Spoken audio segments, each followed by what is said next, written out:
Сәлем оқушылар. Бүгін 1-ші сынып математика оқулығынан 3-ші сабақты түсіндіретін боламын. Келесі шығатын сабақтардан қалмас үшін мен арнама тіркеліп кетуді ұмытпаңдар. Бүгінгі біздің тақырыбымыз бір саны және цифры.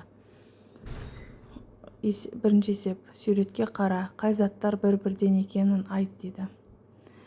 Яғни терезе біреу, орындық біреу, үстел, сағат біреу, кілем біреу, глобус, робот, жастық, компьютер, сурет біреу. Суреттегі әртүрлі заттардың санын анықта, олардың санын карточкалардан көрсет дейді. Яғни бұл жерде 2 доп бар, 2 гүл бар, және де жердегі машина ойыншықтар санасақ, 6 бар. Сондай-ақ кітаптар санасақ, 5 кітап бар.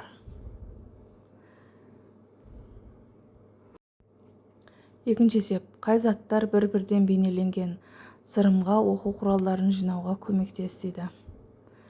Сурет салуға арналған альбом біреу, сызғыш, өшіргіш біреу, карандаш, қаламсауыт және кітап біреу.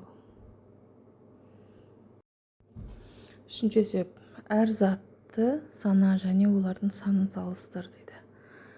Қылқалам біреу, өшіргіш 3, яғни өшіргіш үлкен. Қалам 3, ұштағыш 2, яғни қалам үлкен. Карандаш 3, қаламсауыт 1, қайшы 2. Сонымен бүгінгі сабағымыз бітті. Сау болыңдар.